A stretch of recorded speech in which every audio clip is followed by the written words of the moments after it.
We are here. We are two of us. Huh? How many are we? No, there's some who will come on board. Oh, Yeah, there should be two or maybe one. okay. Yeah.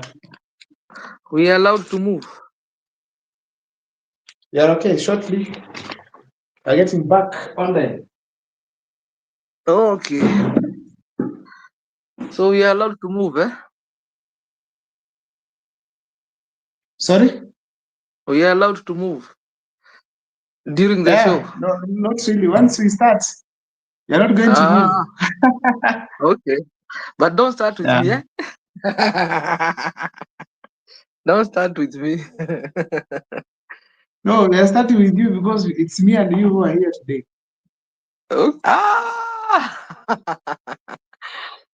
Okay. I hope I'm clear. You can see me. I can see you comfortably. Okay, thank you. And Thank me? you.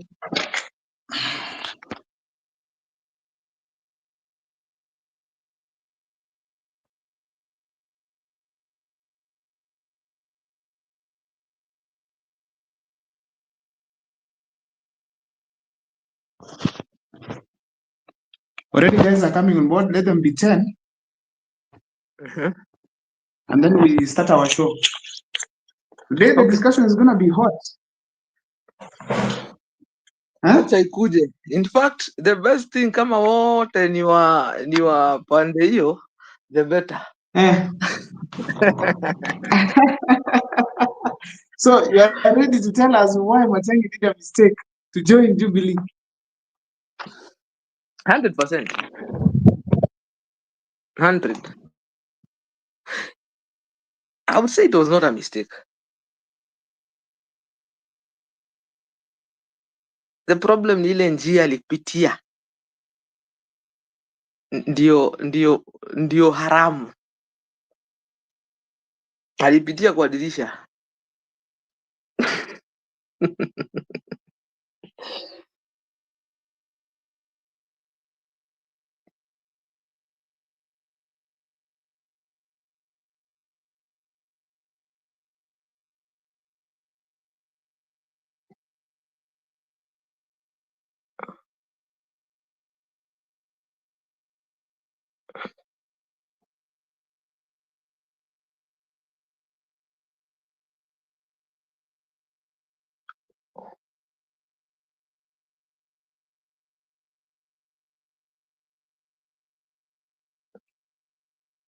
How many are we?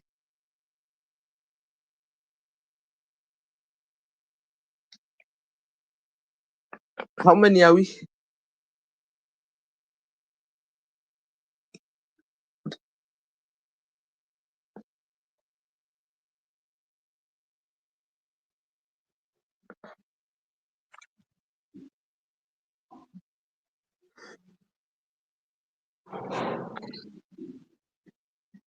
Unanisikia? Sasa nakusikia. Oh, okay, asante. I'm waiting for some to come on board. Let me pass admit him. Let them come. Let me come. No problem. Let them come. Na wanze na hao kwanza. So Wakili is coming on board. But you have to start with them. Don't shoot me the first question. No, we are good. Wakili, thank you so much for creating time to be here. Now, Daktari, asante karibu kwa kufika. Asante, thank you so much for also inviting me. Yeah, so we'll just be 3 of us in the meantime. All right. To talk about the decision of Dr. Kimofred Matiang'i to actually his choice for the Jubilee Party. It has been having various statements being made online, some saying that it was a wrong decision, others saying it was the right decision. So, Dr. Nyabayo, feel free and thank you for coming. Please What are your opinions on that? My opinion is that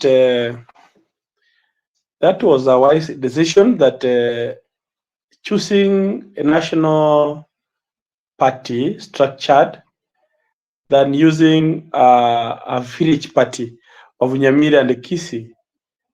So I welcome his decision on board, because already Jubilee is a structured, established party. For that, congratulations to our new party, and to His Excellency Dr. Matiang'i, we support him in every steps ahead. Thank you. What do you think, Sir Moses, for this, about this statement on Jubilee Party?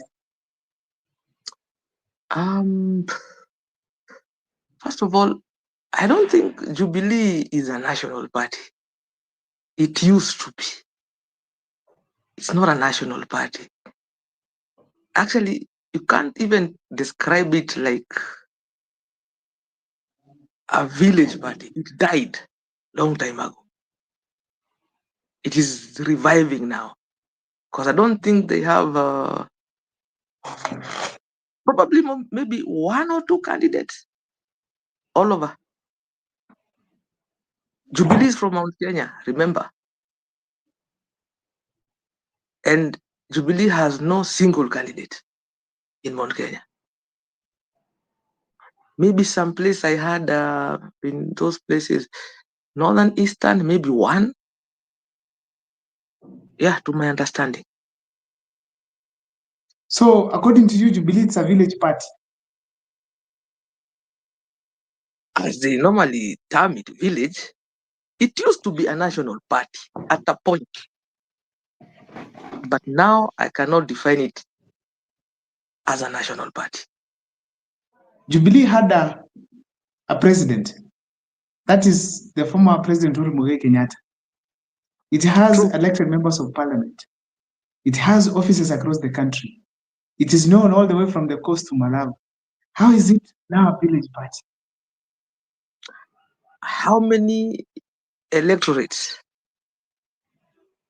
You can tell me now, if I'm not aware. There are about 20 to 25, to 20 to 30.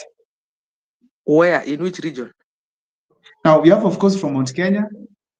How many? From Nyanza, we have some, like Kisii, there are some. From the coastal region, there are some as well. So basically, it covers across the country. Where, to be specific? In Kisii, Nyamira, we have one. Not an office, an elected. I'm talking about an elected member of parliament. That is Steve Mogaka. And also we have a women rep. That is Jerusha Momanyi. He ran. And also, in my area in Nakuru, Honorable Samuel Arama was won the 2020 election through Jubilee Party. Through the Jubilee Party.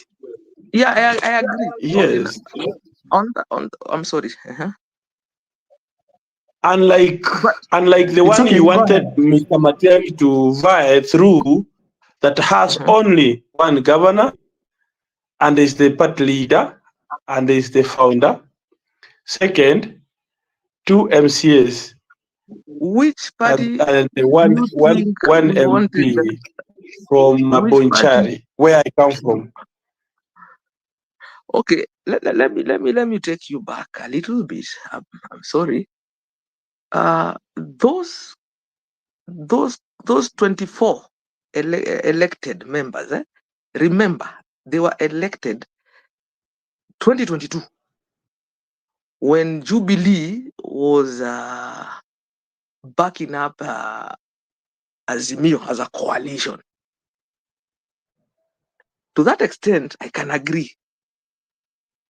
But as per now, it's dead. Then there was a little force because Uhuru was a president. Then they could have maybe feel, and if the president himself at that time, he was the president, he only managed to garner 20 20, Sam, you said 24. Sam. They're about 24 to 30. You can imagine at that time when Uhuru Kenyatta was the president, working with Raila through the Azimio coalition. They only managed to get 24, and you call it a national party. Then look, no, it's not a national party. Today, it's not. So you want to say Jubilee is not a national party, and Dr. Okengo Fred Matiang'i was not supposed to join the Jubilee party? It's just a party. Let's just call it just a party. You cannot compare it with UDA. Then UDA is almost dying today, just like Jubilee. There'll be a shell of UDA. Let me ask you now, just a question of concern. You mean when something goes down, it dies from being a national, or what do you mean? Now that our president has failed us, you mean he should not be the president? He's the president of the day, and he's going to be the president of the day until 2027. One, it doesn't mean that once something has failed on this hand, it loses its value from being national to a village party. I don't think so. You are informed. Like now, we used to have Ford Asiri, Ford Kenya, chama cha baba na mama. ODM has changed from chungwa moja, sijui ikaenda chungwa mbili, ikaenda it has really, ODM has changed. Why does it change? To give it renew and give it life in every new election. ODM has never gone like to say ODM alone in an election. It goes as a coalition, meaning ingekaa peke yake, it couldn't be the same as you want to make it. It only come out as a coalition, then thereafter kila mtu anatoka Wiper Party, utaona mwingine Sabina Party, utaona mwingine kutoka Usawa kwa Wote Party, and so forth. So in a big picture, I only say Jubilee as a party, they have their people and they have their numbers, they have their establishment, they have their offices. The entire structure of Jubilee Party is nationally. You can go to Mombasa, you get an office there. You can go to Malava, you get an office there. You can go, when I mean an office, it has from the chairman, organizing secretary, the general, the treasurer of that region. All of them, they're there. When we come to the proposed one that Matiang'i could be using for his presidential bid 2027, UPA, the United Progressive Alliance, you can't go to Mombasa, you get an office. You can't go to Marava, you get an office. When I mean the office, it is the entire office that it has physical office and the people that are governing that office, or that people that are in charge of that office. Now, that is what we call establishment and how it qualified to be the national party. Moses, you're from Mount Kenya. Yeah. Moses, you're from Mount Kenya. KK, you're from Mount Kenya.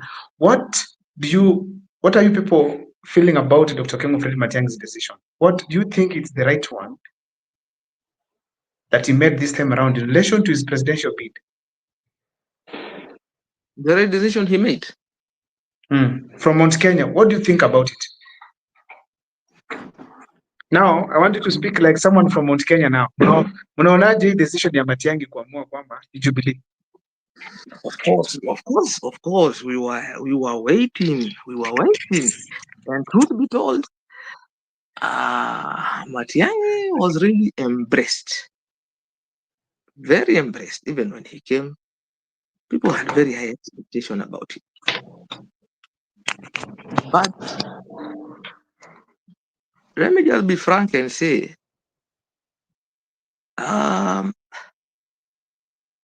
the way he joined Jubilee, that will cost him big time. Big time. And history will repeat itself. 2022, that is what exactly happened. We have a problem. Mount Kenya, you don't force them a candidate. You listen to the ground. It's not you. Mount Kenya, you can never make a decision in a boardroom. You have to listen what people want. And people in Mount Kenya, if today Matiang'i came through probably, let me not say even probably, by himself,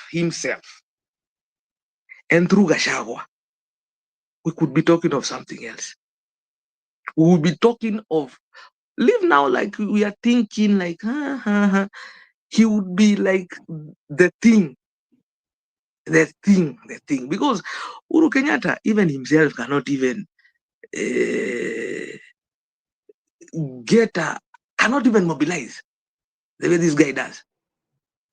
If he came through Gachagua, that would have marked the end. Kwisha, tungeangoja mpaka 2027. Hata tungeshinda tukifanya campaign. What for?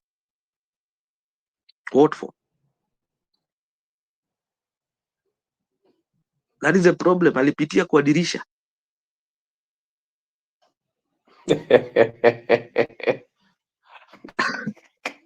Sorry to say. He entered through the window instead of the door. History repeats itself. Last election 2022, Raila came through. He's called Uhuru. Na akaambiwa, you know the problem with these leaders, they decide in the boardrooms. Uskizi ground. KK, what is the ground of Mount Kenya saying? Gachagua, 98%. Now, if Matiang'i settled on Jubilee, what does that have to do with Gachagua?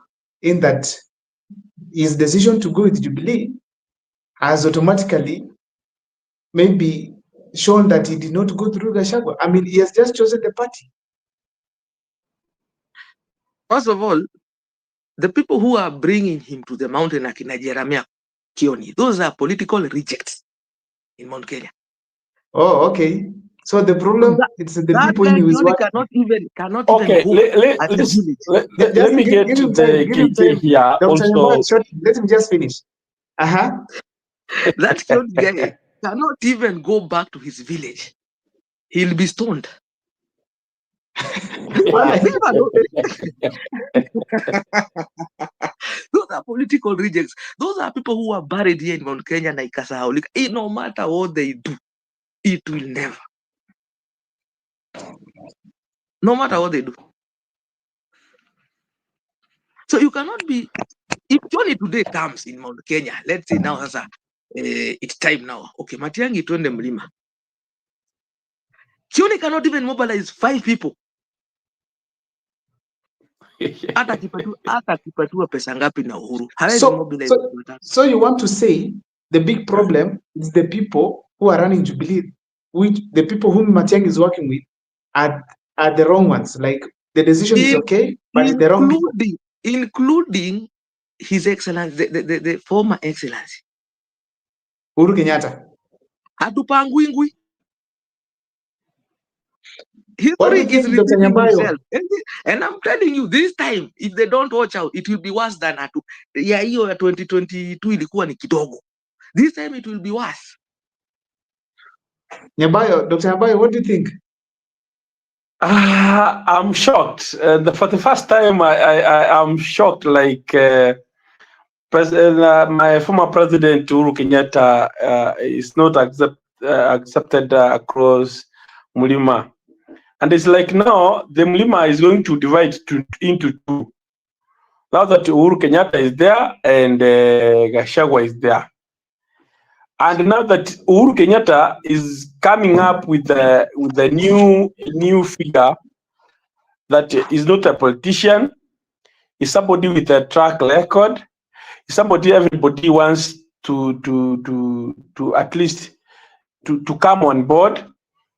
Meaning there will be so many people who will not make a decision like we are making this decision that we join Matiang'i because of Uhuru. Some will say we want to join Matiang'i to rescue our country. Some will say we want to join Uhuru Kenyatta because he's our former president, and most importantly, the remarks he used to make from 2022. I'm sure this time round, even if you want to run away, that they are not going to make any impact. It is going to hit people beyond the normal, or rather beyond the obvious that we have been listening to. Uhuru told Nyinyi, Inywe, you guys, stop these jokes. You're gonna cry ahead. I think nowadays anasemanga sisi tunaangalia kwa TV, tunasoma magazeti. Nyinyi niliwaambia. So I think from those remarks of the previous, najua watu wanasema ukiumwa na nyoka, ukiona tu kitu imechikunja, hata gamba tu randizi, utafanya nini? Utastuka, utaruka. For those remarks and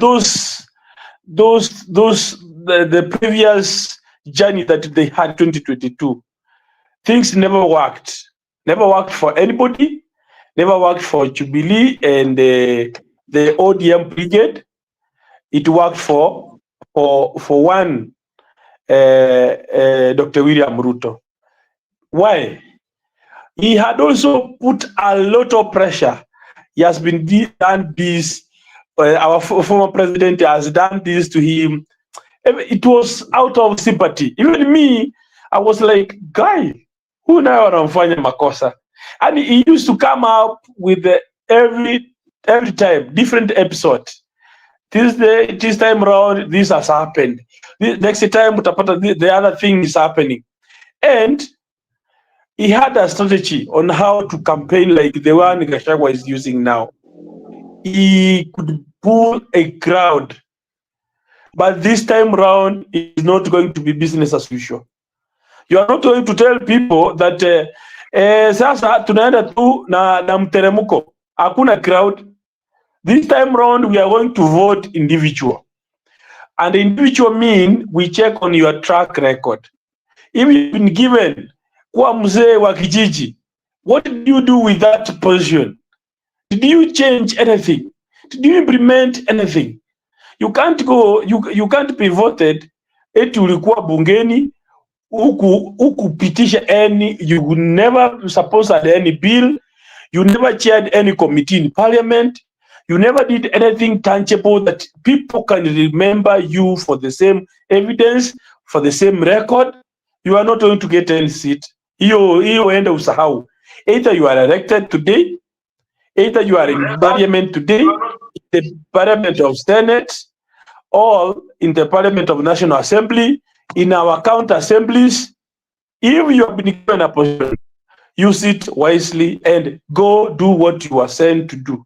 Stop this nonsense. Watu wanafanya opposite of what they were sent. Badala ya kufanya corruption, nowadays they are rooting. So what the next generation is going to get in position of after they have left?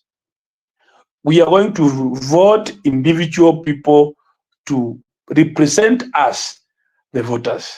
It will never be business as usual of voting kikundi kama this time round ni DCP brigade wote. Hakuna. We are going to choose, if Matiang'i is doing the best, we want to choose Matiang'i for presidency, na kila mtu ang'ang'ane kulingana na matendo yake. Those are my marks. So Dr. Nyambao, you are saying the mountain will divide. KK, what do you think as a person from Mount Kenya? Will Mulima divide in that some votes are controlled by Uhuru Kenyatta and then some controlled by Rigathi Gachagua? The mountain is very hard to divide. Very hard. That one I can assure you. Very, very, very, very hard. Tried and tested. And if that would happen, Matiang'i would garner probably like 1 million or less. 1 million or less. Yeah. 1 million or less. Siwezi kata. Maybe he would garner that. But the rest of the would go to whoever Gachagua would say he is the guy. So KK nikuulize, Uhuru Kenyatta directed Mount Kenya last election to vote for Raila Amolo Odinga. But the Mount Kenya did not consider that to a great extent because a huge number of votes went to William Ruto. Will Mount Kenya feel that if Uhuru told us we don't listen to him, Ruto is hurting us? Now we have to listen to him so that we don't get hurt again. Do you think such a kind of a notion can help Matiang'i get votes from Mount Kenya, KK? The problem comes in here. Truth be told, when like Uhuru Kenyatta endorses a person, people feel, especially from the mountain, people feel like he has interest. He has interest. Number one. Oh, huyu anaya protect interest zake. Sasa, right now what I'm telling you, okay, what we're even discussing here today is like already they've decided, oh, that is his interest. Right now, Matiang'i is being baptized like a mole. And I'm starting never to believe it myself. Ile njia amekuja penye yako, he didn't sing of one time. Wale watu wamemzunguka, they talk of one time, but if you go to their pages, wanagonga Gachagua. Instead of them writing kwa hizo pages zao, we need to rectify education, hash, shifu, whatever, security. They don't talk about that. What is their beef with Gachagua? Number two. This one is even funny. When Kina Gachagua maybe go to their rallies, they attacked like they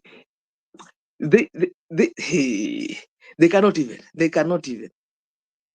But when you see Kina sijui that alliance and even Matiang'i had a good campaign. They even he joined there is carpet there. You can even see their 10 written government of Kenya. What does that tell you? Then Uhuru again comes in. Matiang'i comes. He refuses to go to Kisii. He refuses to invite Gachagua. Then the next time, we are hearing Matiang'i is in Meru with that guy called who? It's called who? Peter Munya. Peter Munya. So I don't know, he's for DP. I don't know which chama. What is it? What is it? At a point, even we ask ourselves, why is Matiang'i? Kwani Matiang'i analazimishiwa hii kiti? What is he being forced? Because before Gachagua left here, Gachagua left a good preparation for Matiang'i na akawachua vijana wazunguke Mount Kenya. So Unaiona hii ni kitu ilikuwa arranged from the word go. Na kukataa refusing Matiang'i to go to Kisii. Because politics is like this. And the team wanataka kuingia Kisii. They want to move into Kisii. Matiang'i must be held and felt. So it gives them an easy time. For kina Matiang'i now, collectively with all the other leaders, if they want to go to, let's say, Natembea regions, na ame solidify region yake, they will be received so well. Kazi inakuwa ni rahisi. Sasa Matiang'i ni mtu wa kubabaishwa na Simbarati. Honestly?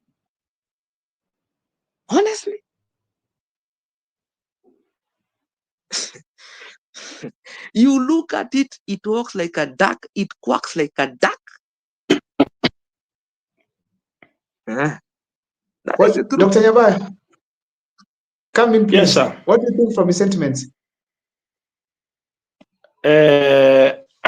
Okay. I don't agree with KK. KK. Yes, sir. I want to be very, very, very honest. And I want to talk from my perspective and how I've followed Dr. Matiang'i and Uhuru Kenyatta as well to Gachagua. One, everybody has a history. Dr. Matiang'i, he worked with Uhuru Kenyatta. I don't know where they got each other. I don't know where Uhuru found Matiang'i and they came to work together. I don't know. But once Uhuru got to power, he called Matiang'i to work with him. Then he has given him a chance in different capacity and different areas to assist him under his presidency tenure. So the only thing I can say is that Matiang'i, I think, also being the president, and the Matiang'i himself said this. I've attended in quite number of his campaign drill, and this is what he normally say. He was a very peaceful man in the US until when the president called him and told him the country is going on the wrong direction. And you are here telling me you are comfortable in the US. Why can't you come and rescue this country? Give it a direction, give it a new dawn, give it a new hope. And that's when Matiang'i came on board. That's frankly, that's how he says. So one and the foremost, he was called by the president from his talks. The former president called him to rescue the country. That's number one. Meaning, even if he wants to make every decision, he will consult who? The president. That's so number one. Number two. He's not a president. Hakujituma, it was not his calling. So he was coming to represent. You answered my question. So he came to represent the president. Yeah, that's what you are saying. He has come.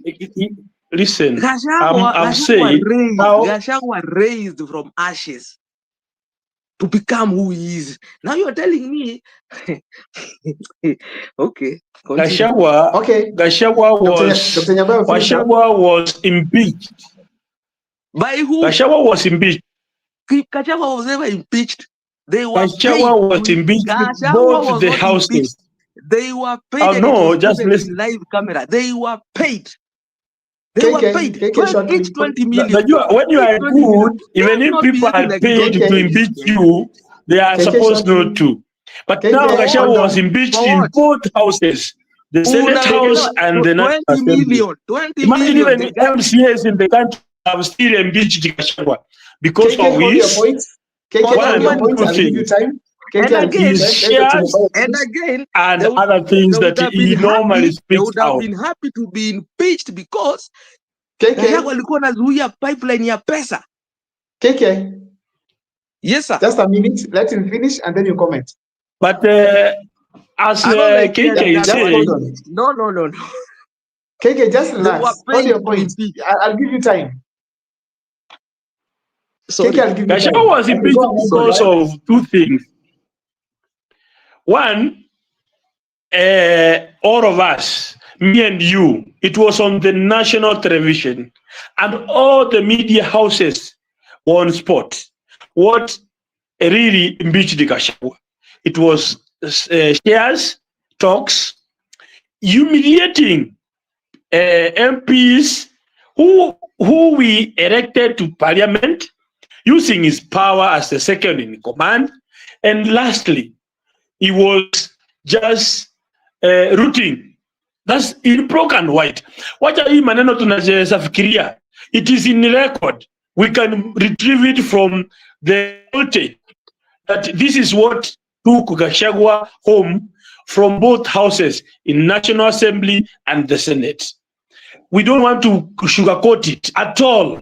We can just dial what happened during Gachagua impeachment. So whatever Gachagua could say today is differently of what he was doing when he was in office. And like Matiang'i, he has never had such a scandal. He used to be called in parliament, and he when you think he had a makosa or he had mistakes, hey, the boss can lecture the MPs until you feel like, this man knows good directions. He knows what he's speaking about. He knows what he's supposed to do, and when, and where, and on the right place. So for those who are saying that Gachagua raised from ashes, my friend, history will judge us again. Let's just make the same single mistake that we did 2022. We were told, not that we were not. I was among the candidates who were vying to be the National Assembly, and I couldn't even listen. I followed what other people were saying, and today we are all of us in one basket crying, like, what are we supposed to do next? Dr. Nyabayo. Anyway. Shortly. Yes. Let me ask you a question before I go to KK. So KK has raised a point here of how Matiang'i is behaving, and according to him, it feels like Matiang'i behaves like a project or maybe a mole within the opposition.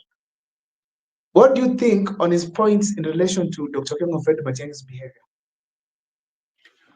I think I can quote what he said yesterday. Matiang'i said this yesterday, that in opposition, every group, they are regrouping. They will call each other when the right time comes. They will discuss who will be the flag bearer. Might be him, might be Caroso, might be Gachagua, and other people that will be on board.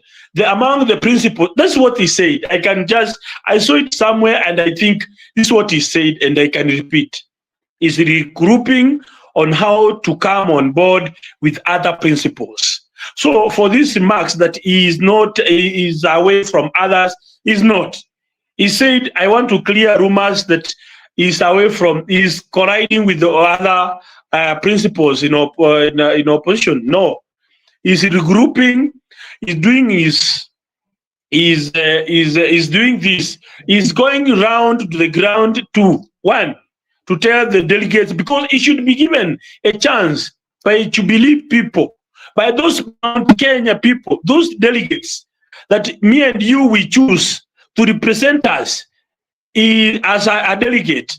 They are going to be told, now vote among the ABCD. Who are you going to choose to be the flag bearer of Jubilee? He has not been given even the flag to be the flag bearer, but he'll be among the contestant of the flag Jubilee. And if he's going to be chosen, he's going to get a chance to be the flag bearer from Jubilee side. Okay.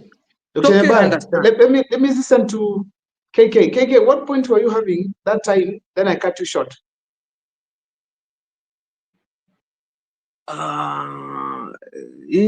Remind me, joke me kidogo. No, he was talking about impeachment, and you had a point and said that Gachagua was not impeached. Yeah, Gachagua was not impeached. Gachagua was just a man who. Are you same like Gachagua or what's up, man? No, just give him time. Naweza sema, I actually, in fact, I will not be even now the way the people say ati Gachagua nampenda lakini siwezi mchagua president. He's proved to me, first of all, he can. Number one, he will not. What? Why are you not choosing your candidate to be the flag bearer and be the president of the Republic of Kenya? Why? No, just give him time. We'll come to that on another show. This show is not about that. The thing is, Gachagua, you see all those parliamentarians who are quack, just the other day, we are going to impeach the president. What did they do? Mark you, if Gachagua was there, that man would have been impeached like you've never seen. Gachagua habebewi hakili. Those parliamentarians, vitu akili zao zimebebwa na Ruto. They are nothing. In fact, Kenya is in this problem because of those parliamentarians. In fact, the problem is not even Ruto. The problem is those parliamentarians. That is the biggest problem we have. When a man stands strong for the country, there are people who are very patriotic. And a man here can really paint you mad. Because he has the money and the resources. And again, remember, Gachagua did not know. And it's because Gachagua, first of all, rejected so many things that maybe probably came forth to him because the love of his country, the patriotism, like J.B. Muturi, the stories you hear, he was being told to sign this, and he was rejecting. Yes, sir. There's a point I want you to clarify here. Yes, sir. Martha Karua has come with PLP. Yes. Justin Muturi has his DP party. Mm-hmm. Then Gachagua has DCP, and Kalonzo has the Wiper party. Mm-hmm. All these people, when they were choosing their parties, Matiang'i did not have a problem. And when these people were choosing parties, some of them are from Mount Kenya, Gachagua did not feel like it was a problem. Why is it that when Matiang'i decides now, being a Jubilee member, let me come with Jubilee, and so he is the first one. So Matiang'i is the first politician in Kenya to perform miracles. Which one? Let us be realistic. I want to put it very clear. Matiang'i is not a politician. Get this one. Matiang'i has never been a politician. Matiang'i is going to be the first candidate from office of leadership to a politician. When you go to Nyanza, stronghold, I don't know, but there are strongholds there. You go to Martha Karua, she also has a stronghold. You go to JB, he also has a stronghold. So Matiang'i sienda tafute kwao kwanza ndio akuje aongee na wanaume. Now, if I can confirm, if he cannot even Simbarati just the other day was almost kama namkojolea, and you want to be a president, surely. I can tell you, KK, that now you said Martha Karua has a stronghold. Which one? In that PNP that is in Kirinyaga. Kirinyaga, is it in control hata kama haina candidate, lakini haiko Nyanza na haiko Mombasa, iko kwao. So do you want to tell me that Mount Kenya, county within the opposition, they have divided counties in that PLP, Kirinyaga, Embu, DP, then Gachagua the rest? Or what is the parties? Sio watu wote wako na hiyo nguvu ya kisiasa. Not all. And let me ask, I can tell you, especially in Mount Kenya. Let me ask you a question.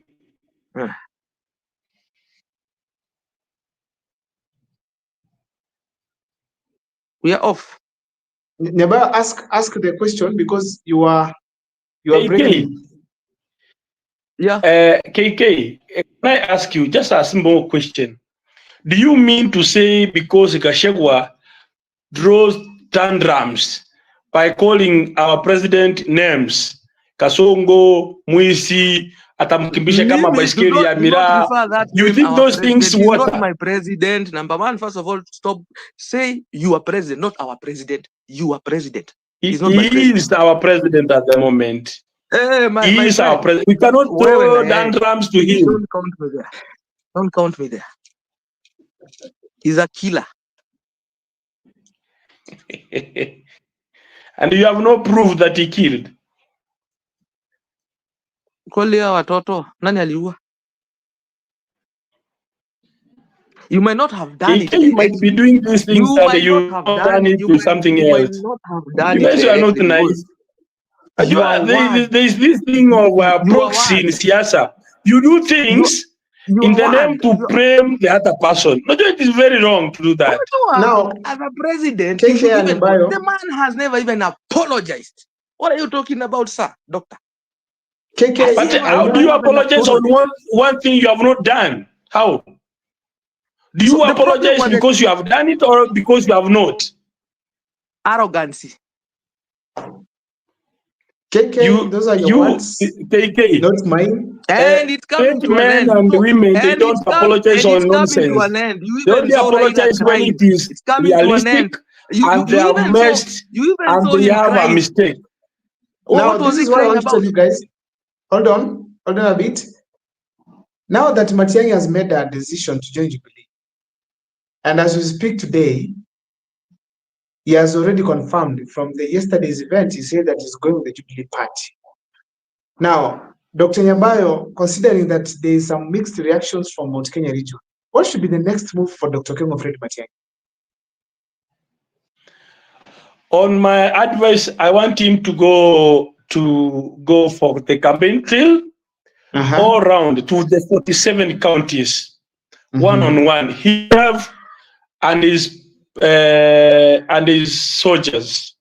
Let him go to the ground and listen to the people of this country. Let him take very serious and a very strict notice from what he gets from the people from the ground. That's number one. And most importantly, when you'll be going round to Mount Kenya, where now they have issues that Uhuru has done this, Gachagua has done that, you should take the third eye to listen and check the ground. And they should also comply with what Mount Kenya people, not the office boardroom meetings, what the people of Mount Kenya are telling him. If they tell him that we want you to be on the ballot box, but not through Jubilee, we want you to come with something else, better be it. As long as we do anything to take William Ruto home, so be it. And let him listen to people at the ground. How you are talking? KK, now you see Matiang'i has made a decision. What do you think he should do now? What's your opinion? My opinion is actually a lot of people maybe thought Matiang'i in that it was called an award. What? It was called a what? The one that they held just the other day. The NDC. The NDC, yeah. A lot of people don't know. Matiang'i was never invited. Nay, he never was called to say hi or greet people. He was never recognized by the. So he still have a chance. I'm thinking maybe they were trying to test the grounds, because they are also not stupid. They know what happened 2022, but they were just maybe exposing him to see how maybe people would react. Because he never talked, and I don't understand why in a big occasion, and maybe they wanted to front Matiang'i. Matiang'i never talked. He was never invited. He was never recognized. So wacha ishia hapo, tuseme ilikuwa ni makosha. But KK, Matiang'i couldn't talk. Okay. KK, just a minute. No, let him finish. Dr. Yabao, just allow him finish. Finish, KK, then Yabao will come in. But I wanted to tell KK on just a kind note. KK, Matiang'i was not able to speak simply because, one, he was not in any structure of Jubilee Party. He was not a leader anywhere in Jubilee Party. Even if he was to join, maybe he joined. He was just a member like me and our host here and you, who are not even in that area. So he was nobody in the Jubilee Party. He's going to be reintroduced if he's gonna be this time round. But that occasion, Matiang'i was nowhere to feature at all. Thank you. Proceed, KK. I can agree, but again, when I said dead parties, and Dr. here said people rebrand. True. And you gave a very perfect example about ODM rebranding from this name. But again, remember, ODM hawajaijishindia kiti. So they've always remained, and high chances mableba ako kajina. But if you are a sitting government and you are kicked out, it's over. It's over kabisa. Kabisa. Now, ODM today exists because wakishindwa bado wako strong na wako na numbers. That is why ODM, hata kama unasema ndio they can rebrand, Jubilee cannot rebrand to what? That's a village party. Let me ask Dr. Nyabayo. If you check the history of Kenya, we're almost winding up. If you check the history of Kenya, a party that has ever won the presidency, it does not do that again. In Akufanga, a new party arises and wins the presidency. What is the guarantee do we have that if this time around Jubilee is picked to propel Matiang'i, we are going to have Jubilee make Matiang'i president? How sure are we that Jubilee is going to revive again and make Matiang'i president? I want to put very clear and in line, very dotted lines. Like this is what Matiang'i is saying, and let me quote him. We are regrouping our campaign drill. We are regrouping with people, with like-minded people who will support our initiative of taking power 2027 through being voted as the most suitable people to take Kenya to another level. That's what he always say. So in this forum and in this manner, Matiang'i is regrouping with so many parties. I'm sure and I'm certain that he has not settled 100% that will be in Jubilee. When he said this, he's going to go in every county, the 47 counties, to find out what exactly the ground wants. And I'm sure that's the time he will declare. And I'm sure it will be declared by the people who will vote him. Those delegates who will vote him, that we now officially vote Matiang'i to be our representative in the next coming election and to be the flag bearer of this party. So at the moment, we cannot rule out that he has settled at Jubilee, Uber, all manner of parties you can bring on board. He still has a chance to reshape, to make better resolutions, and if really Jubilee wins, and if really Jubilee fits him better than any other party, that's the time he will only declare to vie through Jubilee Party. Thank you. Now, let me give Moses and KK to give his closing remarks. We are coming to the end of the show. Closing remarks is that anyway, as per now, he looks like a project or a mall. So our antennas are very high now, as where we stand. Antennas Where KK watch you mchezo? Yeah, antennas are very high. And we are talking of 2 years. 2 years, I don't know. You're overrating Matiang'i. We are overrating those people, Kina Kalonzo. Do you know that there's an hospital that Kina Gen Z are coming up with? What if the dream is true? What if the dream is true? Because I understand now, you can love as much as you want. What if the dream is true? They get to set up that hospital before 2027. And in that project, they recognize maybe the team, 1 or 2, 3 gentlemen. Don't you think those guys can also shake the country? They say he was the director for this project. He was the what? You know, Gen Z are leaderless, partyless, and clueless. And let me tell you one thing. Hii mchezo tuko nayo wa kushinda hapa tukiulizana Matiang'i na nani. Those guys are not there. KK, in politics, a whole day is a long time. I've listened. So 2 years is a long time we can talk about. I've listened to them the whole time. Even Matiang'i is not even in the equation at all. They are still looking, they are still leaderless, even up to now. Wakati, 3 or 4 boys will emerge. And I'm sure those boys will emerge from that project. Okay. People Thank you.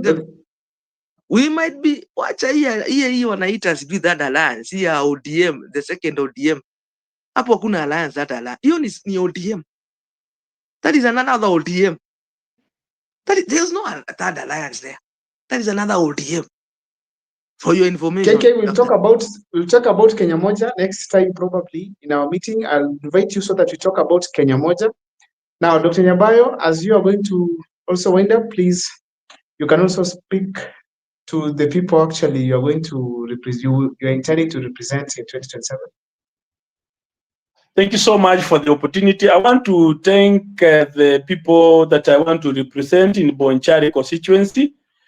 And under this leadership that we are today, it has so many issues, from routing, from not giving equitable bursaries to everybody, not serving our people to our capacity, to the best capacity that we expected from the leadership of 2022 to 2027. I want to urge everybody that we are here to stand for the voiceless, for the weakest, and most importantly, I stand for those girls and boys who are very much vulnerable and needy in their education. That's my role at the moment. Even if they never voted me, I still stand for them. I support them in all ways to realize their dreams. I'm looking forward to come again, 2027, for their votes. At least I can get that chance. Getting a position of the MP, I can get opportunity to serve more people in more volume capacity. My people have suffered. I want to serve them in a very intelligent way, to serve those people who want to go study, do good things, to change our markets, to change our health centers, to change our education centers. They are in a very deteriorating conditions, where our kids are going to school is honestly, it is not reasonable. As leaders, we need to step up and do something. For me, I want to thank everybody in Bonchari that is campaigning for this new dawn, that education, health, and new professional institutions, DVET colleges, MTCs, that will be in Bonchari. That's the new Bonchari we want. Thank you. Thank you so much. For those who've been following our shows from home or wherever you are, we want to thank you so much for creating time to be part of us. And if you want to participate in our conversations, my number is on my bio. Just text me. We'll arrange on how you'll be here. Remember to subscribe and always comment at the comment section. That's where we get to know what is your thinking. Thank you so much, gentlemen, for creating time. I think mnanisikia vizuri? Yeah, thank you so much, gentlemen, for creating time for this conversation. I really don't take it for granted because you've left many other things you were supposed to do to just join me here today. I hope you'll accept my request once again to be on board in the future.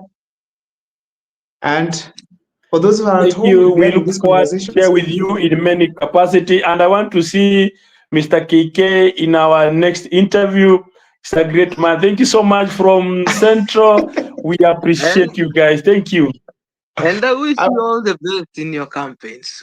I will ensure you two are always together. Thank you, KK. Thank you. Thank you so much. I'll make sure that you guys are together on a show. So for those who are at home, kindly, my number is on my bio. You can reach out to me, or in any of my videos, my number is there, so that you can be able to arrange on how we can have you on board. I'll always update on our topic that we're going to discuss every day. And from next week on Monday, you're going to have them as from exactly 10 to 11, just 1 hour. Thank you so much, gentlemen. This is the end of the show. Sitonga. Thank you. Thank you, sir. Bye, KK. Thank you, Dr.